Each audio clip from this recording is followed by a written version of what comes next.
Hi, this is Dr. Mike Chupp, your host of CMDA Matters, the weekly podcast of the Christian Medical and Dental Associations.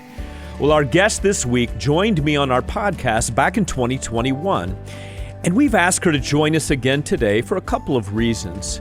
First, because she is co-authoring a new book that I think many of our Christian parents and grandparents at CMDA will be very interested in buying as soon as you hear the title of the book alone.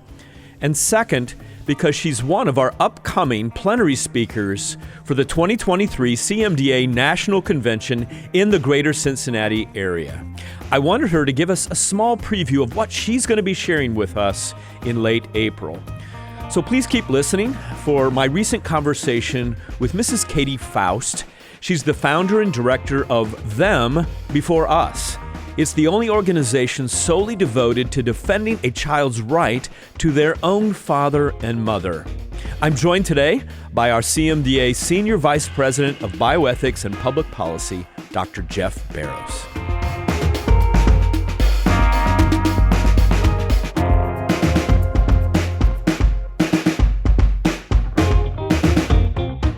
Well, today on CMDA Matters, we have a repeat guest, Katy Faust, and she's the founder and director of the organization Them Before Us.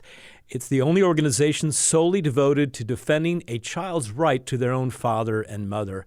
She publishes and speaks widely on the rights of children. She's also the Washington State leader for an organization called Canavox and appears in a video series called Dear Katy. She completed her undergraduate degree in political science and Asian studies at St. Olaf College. I think my co-host today knows a little bit about St. Olaf College, don't you, Jeff? I've been there for 4 years, yes. Wow. So a couple of alumni here together. And then received a Fulbright scholarship to Taiwan. Her fluency in Mandarin assisted her when she worked with the largest Chinese adoption agency in the world.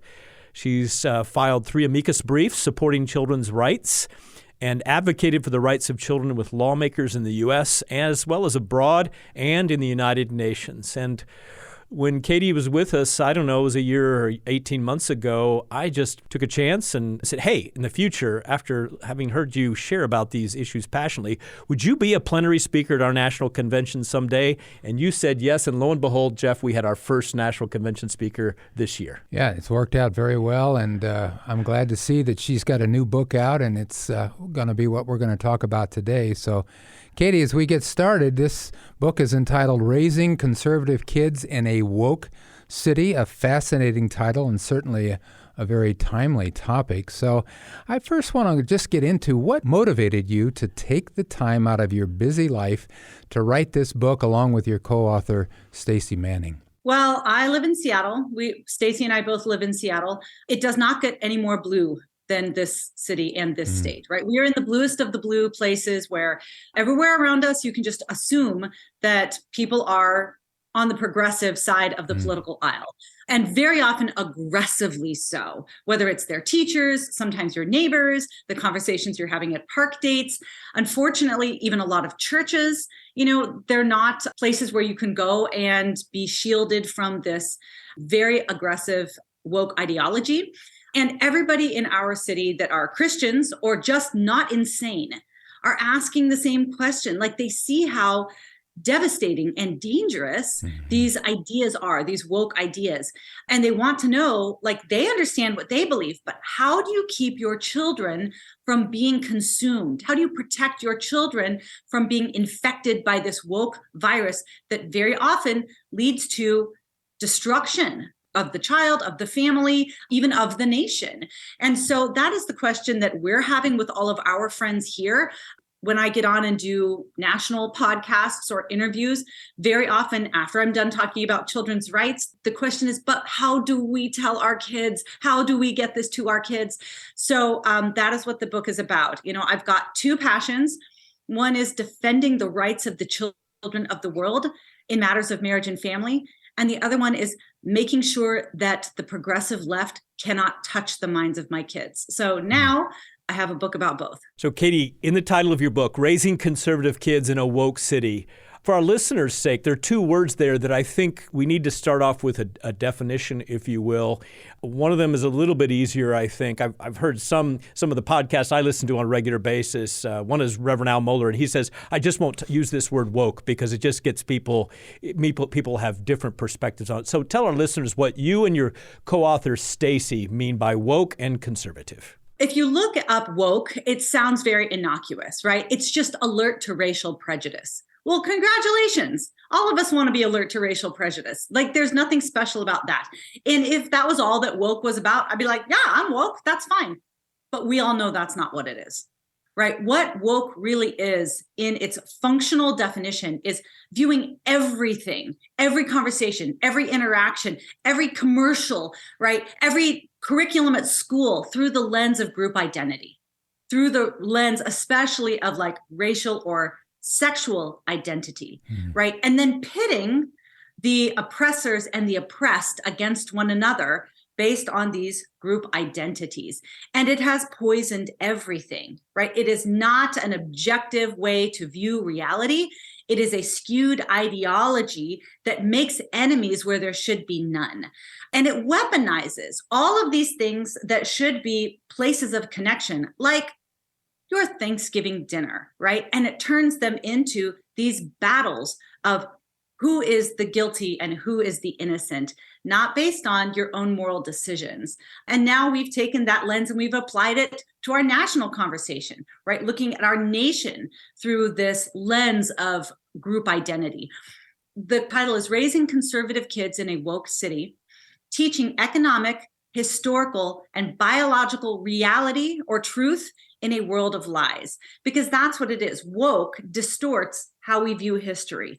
Woke distorts how we view the economy, and woke distorts how we view biology. So the antidote to that is conservatism. And I know that that is even a bit of a shift for some people, because many of us kind of grew up, if we're more right-leaning, we had in this idea, like, we just want the government to get out. We just want a small government. But conservatism is more than just government get out.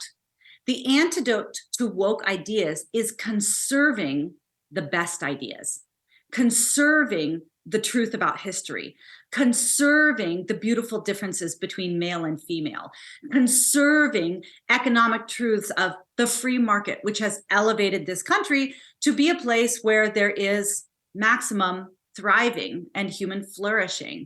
So we talk a lot in the book about what are the things that need to be conserved today, and then how do you communicate them to your children in age-appropriate ways? Well, Katy, in one of your chapters, you talk about the importance of parents being the ones that talk first to their children about various topics. So could you elaborate a little bit on that and talk a little bit to our listeners about how that applies at various educational levels, depending on where their children are at that point in time? This is so critical. I think the biggest questions that parents have, especially parents with little kids, like elementary school kids, is everybody has the instinct to shelter your children. Just keep that psycho madness garbage out of my kid's face. And that's very human and natural, right? That is the protective instinct, especially of mothers. And it's good, but not to an extreme. And so we do say that in the elementary school years, you should primarily be saturating them in truth and beauty and sheltering them from distorted, damaging, or dangerous ideologies. So that is true for the elementary school years. However, the world is talking to your children about these damaging, distorted, dangerous ideas. And whoever talks to or introduces these concepts to your child first, your child will automatically consider the authority. Mm-hmm. It's something that we've referred to as the founder's principle. Mm-hmm. Whoever talks to the child first, that child will automatically consider to be the expert. So you have to talk to your children first, even in those early years of mostly shielding them from the distortion of woke ideology. You still need to be the person from whom they hear the word pornography first. They need to hear you say the word trans or transgender or bisexual or socialism or abortion.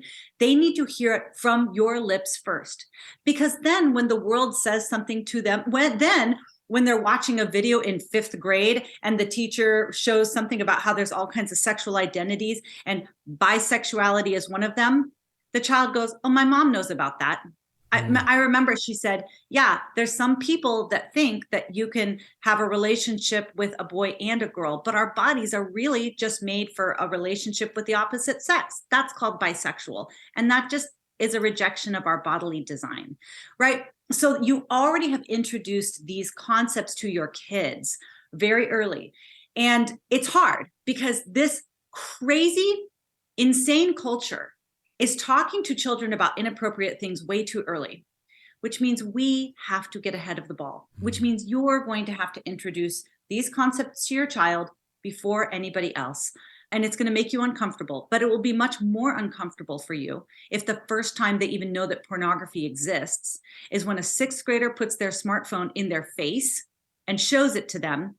And then in the future, your kid thinks that 6th grader is going to have answers when I have questions about it. Well, Katy, I want our listeners to know that many parents are listening right now, and they're going to want your book, you and Stacy's book, and yet it's not coming out till September. So I want you to talk about for what for me anyway was one of the chief take-home points to this manuscript that you allowed us to read in advance. And it dovetails so nicely with one of our strategic objectives, in my opinion, at CMDA, which my co-host is superintending in the area of advocacy, that we equip loving messengers of truth. And you call it the no flinch rule.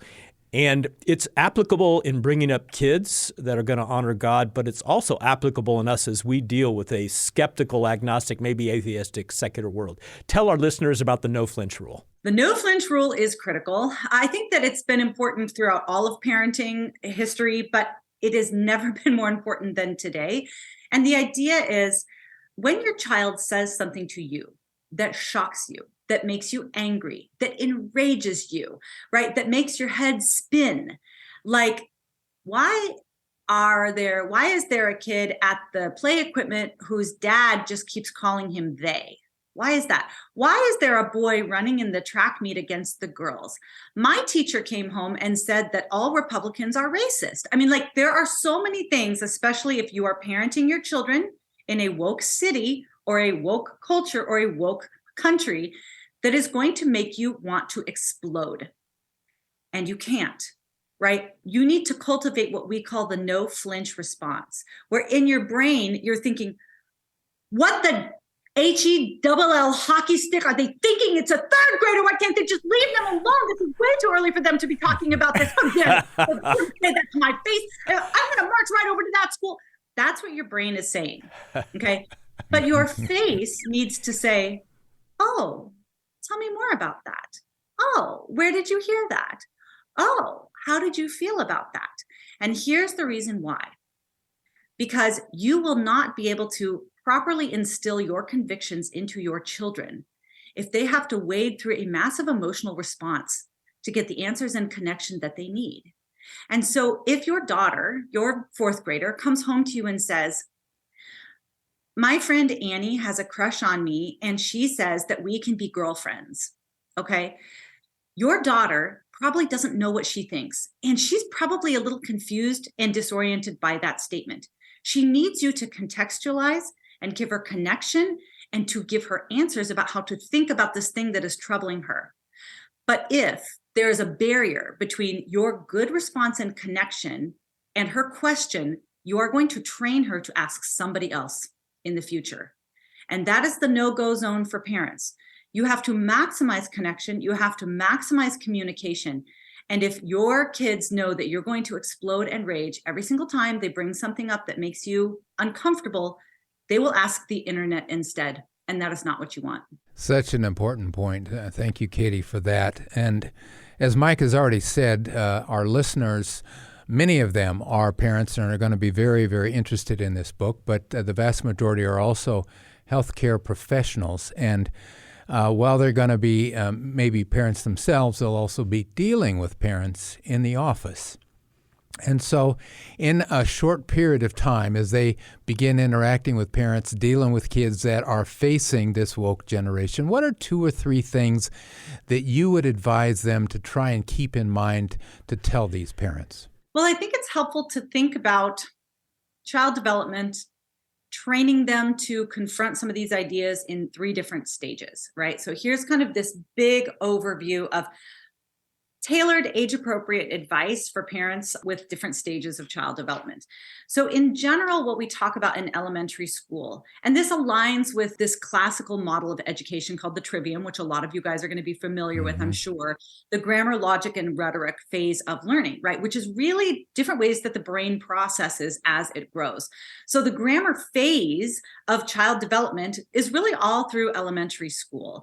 And at that age, kids are wired to absorb. They are wired to memorize. That is why in classical education, you've got kids memorizing times tables, memorizing grammar, memorizing songs that have truths about science and biology and all of that.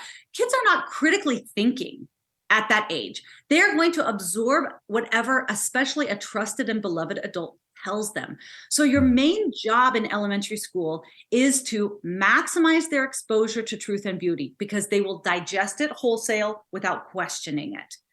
So that does mean you need to filter out distorted worldviews, and you need to filter out as much as possible adults who are seeking to evangelize them into a distorted worldview.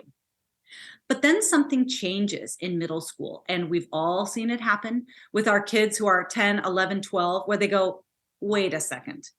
How do you know Jesus is the only way to heaven? Wait a second. What if the earth wasn't just created by God? What if it was the Big Bang or whatever? Kids start to suddenly question the things that you have taught them. And a lot of times parents will freak out at this stage and think, oh, they're rejecting their faith. No, that is where you go, ooh, my kid is ready for more. So that is the stage in middle school where our recommendation is that you, the parent, need to introduce to them damaging and distorted woke views. You need to make them experts on abortion. You need to talk about homosexuality and same-sex attraction. You need to discuss transgenderism and the surgeries that go along with that. You need to tell them of the false narratives that have to do with American history. You need to read biographies of socialists, people that have escaped socialist states, so that they can understand what socialism does, right? So in middle school, that is prime teaching time, but not truth and beauty as much, which you did in elementary school, but middle school is you're going to introduce them to the opposing views of what they learned in elementary school. And here's the kicker. And this is the thing that I think a lot of parents don't expect.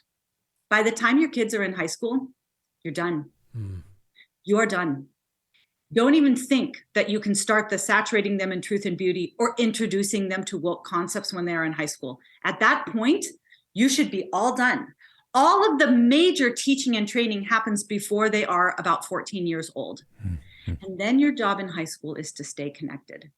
That is the main emphasis of what you need to be as a parent. Stay connected. And if you've done a good job with elementary school and middle school, just sit back and watch them take on the world themselves. Katy, today parents are so busy, and our listeners, healthcare professionals, they lead busy lives. I've heard our vice president of campus ministries say busy, the acronym is being under Satan's yoke. And reading your book, it was a little bit exhausting to me, the amount of investment that's required. And you just said it's got to be before high school.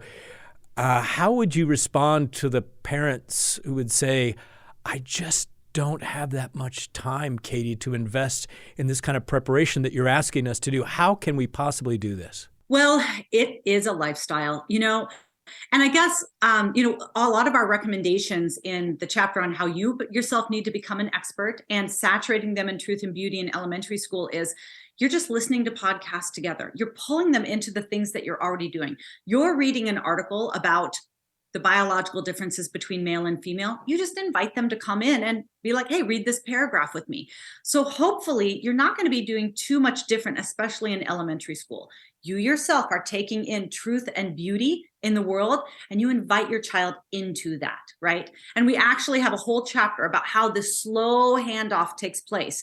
A bunch of the truth and beauty stages is just them watching you be saturated in truth and beauty. And then the next step is they help you be saturated in truth and beauty.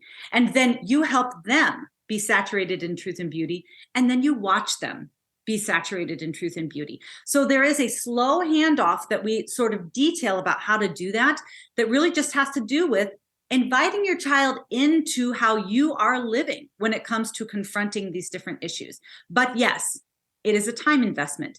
and you have a choice. Either you invest the time or the woke is going to capture your child and poison them. This is the battle that parents are facing today. I think in the past we had to figure out, like, how do I get them to hockey practice and do blah, blah, blah, blah, blah. Yeah. Times have changed. Your child's mind, body, and heart are literally on the line here. It is their soul that you are forming and battling for. So if you are birthing children, your choice is raise them yourself or let the woke culture raise them. And this is a book about how you raise them yourself. You know, Katy, what about the listener who says, Katy, I understand you're in Seattle, you're out there in the extremely liberal Northwest, but I'm from small town Midwest, and my kids, we're not behind enemy lines like you are. How would you respond to that? Yeah, well, your kids still have friends with pronouns in their bio. And they are still thumbing through TikTok, which is spewing forth all kinds of gender ideology. If you are not giving your child a robust apologetic on the things that they should be for, I promise you the world is going to talk to them about what they should be against. And what the world is going to tell them they should be against is you, the parent, your worldview, your church. And so you do need to be very serious. And we talk a little bit about the fallout of extreme sheltering, which I don't think that if you're living in a red state or homeschooling, I don't think that's extreme sheltering. But extreme sheltering will not strong children make. There does need to be a level of worldview resistance so they understand what they do believe, right? It's helpful to understand what you do believe when you see very clearly, oh, that is the opposite. So even these opportunities to introduce your children to these distortions of the world, it will fortify them. Well, Katy, my youngest child is 35 years old, so I am very thankful that I didn't have to raise our kids during the era of smartphones and social media. But I know this is a major issue now for parents. So can you go into that topic a little bit and what your recommendations are with kids, again, the various educational levels, and how to handle this whole social media world for them? We talk about it. We have an entire section on phones in chapter 2, where we're talking about, like, how should you approach this technology? And the answer is, up until about age 6, no. And not just phones, screens. Like, screens should not be a part of your child's life up until age 6. And I quote in there Foster Cline, who wrote Parenting with Love and Logic. And I had the fortune and misfortune of parenting my first child in front of him, probably one of the greatest parenting experts of the last century. And he told me the main problem with screens when children are young is not necessarily the illicit content. It is that is the industrious stage for children. That is when they learn to produce. That is when they learn to innovate in their world. And when a screen is in front of them, watch them. They shut down. They're not producing, they're consuming. And if you miss that industrious window of ages 2 to 6, you will lose the ability for kids to learn to entertain themselves wherever they go. And that will doom you to a life of, I'm bored, mom, I'm bored, mom, right? They will be reliant on other things to create and to innovate. And so there should just be hardly any screens in your child's life up to age 6, period. Then when it comes to phones, we recommend not at all in elementary school. You don't need it, right? And then in middle school, if you choose to give your child a phone, it should not have any social media on it and very little internet at all, like GPS, texting capabilities, that's it. And then we talk about how a lot of parents think the internet is the big danger to kids once they do have a phone or once they do have computer access. No. A lot of the resources that we recommend to parents, probably some of you guys listening to this podcast right now are doing it online. So online is not the enemy. For children, for teens, social media is the enemy. So that's a real distinction you need to start making. It's fine to use online resources, especially when computers are in a central place. Kids aren't going to sleep in their bedroom with the phones. They're all being charged overnight in the dining room or whatever it is, right? It's social media that you really need to be careful about. So then we tell them, whenever you do decide to give your child a phone, you need to train them to use the phone. And we go through the discipleship model that we explain in chapter 5, the slow handoff. I do, you watch. I do, you help. You do, I help. You do, I watch. That is the discipleship model for teaching your child anything, whether it's following Christ, doing laundry, learning a conservative worldview, or using a smartphone. Your child needs to first watch you. Use your phone responsibly, not binging, not on it all the time, posting appropriate pictures, deciding how to engage with integrity when you're in a Facebook conversation. Then they help you do it. Hey, honey, I'm going to choose which picture that I put on social media. Which one should I choose? Yeah, I don't think the bikini picture of me on the back porch is a good idea. Let's look for something where we're all wearing, where there's more coverage of us at the beach or whatever it is. Hey, honey, I'm going to post this comment. Do you want to proofread it for me? What do you think I should add? And then when you do give them an account or a phone when they're a 9th grader or a 10th grader or whatever, you are on all of their accounts with them. You are approving what it is that they are posting. And then finally, when they are juniors or seniors, you should be able to sit back and watch them use a phone responsibly.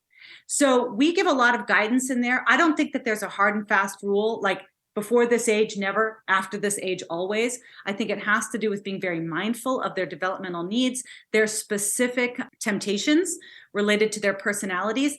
And above all, don't just hand them a phone. Train them on how to use it. You're going to be our plenary speaker at the National Convention here at the end of April in Cincinnati. And can you just give us a quick peek thought about what you plan on focusing on there in the Northern Kentucky Convention Center? Well, the theme that runs through both of these books is don't touch the kids. Mm-hmm. That's the common thread between them too. You know, when it comes to my own children as a parent, we are in the world. You don't scare me. Like you and your ideology, you don't scare me. You're not going to touch my kid. I have made sure that you cannot get to their heart and mind. And my kids will call you out. They can spot a lie. They can push back when needed. The common thread with my nonprofit is don't touch the kids.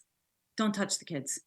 I understand that adults are struggling with all kinds of things when it comes to matters of marriage and family. We need to resolve. We can have compassion and empathy, but the way you resolve that struggle cannot be to force a child to sacrifice for you.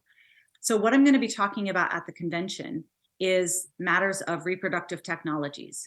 How is what we are doing in the world of sperm donation, egg donation, IVF, and surrogacy, how is that forcing children to pay the price for something that adults want? And the overall takeaway is going to be, I am so sorry. Let's see how we can resolve your underlying issues, but don't touch the kids. Your solution to your desire for marriage and family or fertility or parenthood cannot force a child to lose their fundamental right to life or right to their mother and father so you can have what you want. Well, if you want to hear that live directly from Katy Faust, get on our website at cmda.org, events, and sign up for our national convention April 27th through the 30th. Katy, any final thoughts about your upcoming book or opportunity to share with our members in a few months? You should all come to the conference. Like, I follow these guys and they only do great content. So if you're in the area, you should come. I mean, even if you're not a medical professional, I just think this kind of stuff is fascinating. I'm looking forward to learning a lot. So I just think subscribe, listen to these guys' podcasts. Do you understand, like, when I am out in the world and I'm talking to different people about how upside down things are, and I'm like, well, people will say, well, where can I get good information? Very often CMDA is the answer. Mm-hmm. There are very few other organizations, especially medical organizations, that are not bending the knee to the woke gods. And these guys refuse. They bend the knee to Christ alone. And those are the kind of people and voices you need to be following. So I say, come to the convention. Thank you for that endorsement. Yeah, Katy. Thank you for that endorsement, Katy. God bless you and your co-author, Stacy, as you work toward a publishing date sometime in September for your book, Raising Conservative Kids in a Woke City, there in Seattle, and as we've heard, far beyond across this country and the world. God bless you, and them before us. Great. Thanks, guys.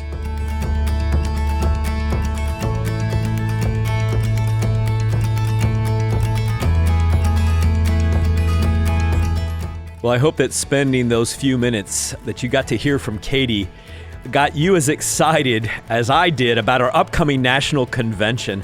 If you haven't registered yet, I encourage you to register now and reserve your spot. Here's Jamie with some more information for you about the convention and how you might register even today. Here at CMDA, we hope you're planning on joining us at the 2023 CMDA National Convention in the Cincinnati, Ohio area on April 27th through 30th. This is the place to find resilience in your life, your faith, and your practice. Our speakers include Jerome Adams, former U.S. Surgeon General, Dr. Darrell Bach from Dallas Theological Seminary, physician turned author, Dr. Katy Butler, and many more. And last year, we sold out, so don't wait to register for this year. There is such value and support in joining together with your CMDA family at the convention each year. For more information and to register, visit natcon.cmda.org. Katy's new book that we talked about is entitled Raising Conservative Kids in a Woke City. It won't be available until September, but I want to encourage you to learn more about these topics we've been discussing with her in this week's interview.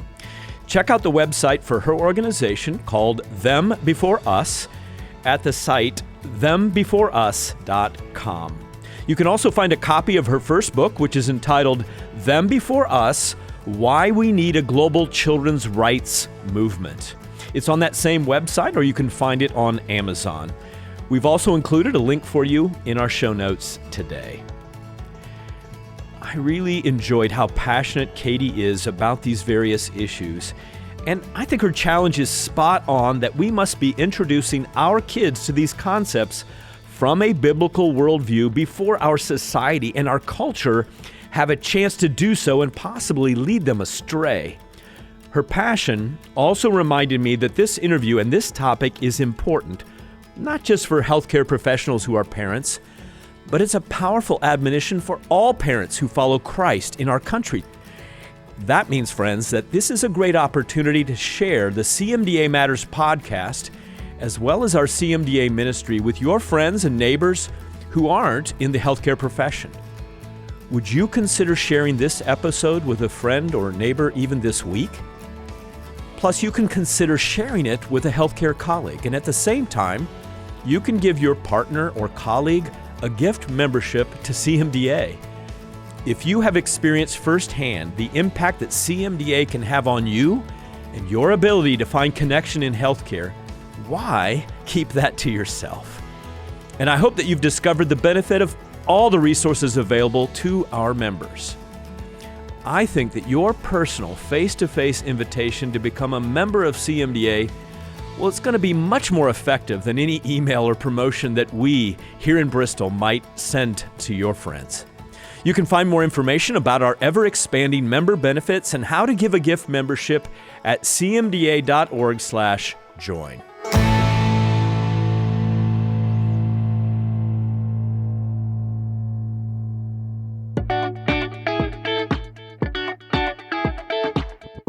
If you're looking for resources to help you dig deeper into some of these cultural issues we talked about with Katy today, like transgender identity or abortion, physician-assisted suicide, and many others, I've got a couple to recommend to you. First, I'd like you to check out our CMDA ethics statements. These statements are designed to provide you with biblical, ethical, social, and scientific understanding of a variety of bioethical issues through concise statements that have been articulated in a compassionate and caring manner. CMDA's Ethics Committee spends countless hours researching and crafting these statements because we place so much value on providing these as resources for our members. Included in the long list of statements are statements specifically addressing transgender identification, homosexuality, conscience rights, and many more. These statements are available. You can find them by going to cmda.org/ethics. Another resource is a small group study that we have created called Bridging the Gap. Here's Jamie with some additional information for you about that course. As Christians, we are called to speak truth into ethical issues and courageously stand up for what's morally right according to our beliefs. But in order to engage others in these discussions with grace and kindness, First, we need to arm ourselves with knowledge and understanding of each of these topics. Bridging the Gap, where medical science and church meet, is a small group study developed by expert healthcare professionals. The curriculum is designed to ask difficult, thought-provoking questions as we seek the truth found in God's Word about the ethical issues facing Christians today. Topics include addictions, beginning of life, end of life, gender identity, right of conscience, and sexuality. For more information and to download this free curriculum, visit cmda.org/bridgingthegap. There is still time to register for our upcoming webinar with the Hendricks Center at Dallas Theological Seminary. It'll be this Saturday, February 4th at 10 a.m. Eastern Time. We're calling it Critical Conversations on Pregnancy After Roe. This webinar is designed to help explore the daunting task that we as healthcare professionals and also pastoral care professionals face amid discussions about complicated pregnancies in a post-Roe America. How do we speak effectively, truthfully, and graciously while giving meaningful care in such an environment? Join us for this critical conversation as we consider the theological, the medical, legal, and pastoral perspectives required to serve our patients well. The webinar is free to CMDA members, so register now by going to cmda.org/events.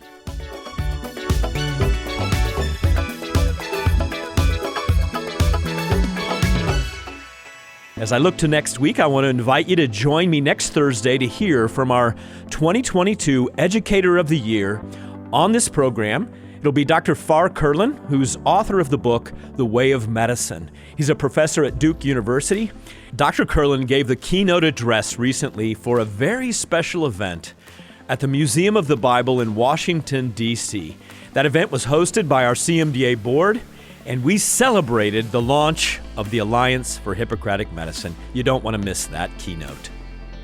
Remember, if you'd like to suggest a future guest for the podcast, you can email us at cmdamatters@cmda.org. And if you like our podcast, please be sure to give us a 5-star rating and share us on your favorite social media platform. Before I close, I thought this comment from one of our CMDA student members, well, it's relevant to our conversation today. This student said, CMDA is willing to talk about all the controversial issues while speaking truth. And I think that a lot of people are looking for that nowadays. I'm thankful for our CMDA members who are willing to speak truth. And I'm thankful for Katy, for her organization, Them Before Us, and other like-minded organizations that are joining us in this pursuit and a journey of speaking truth in the midst of a culture that is trying to take our children further and further away from the truth found in God's Word. Let's continue, friends, speaking truth to our children, to our communities, and to our patients as we bring the hope and healing of Christ to our world today. That's what matters to CMDA, and CMDA Matters. God willing, we'll get to see you next week right here on CMDA Matters. This podcast has been a production of the Christian Medical and Dental Associations. The opinions expressed by guests on this podcast are not necessarily endorsed by the Christian Medical and Dental Associations. CMDA is a nonpartisan organization that does not endorse political parties or candidates for public office. The views expressed on this podcast reflect judgments regarding principles and values held by CMDA and its members and are not intended to imply endorsement of any political party or candidate.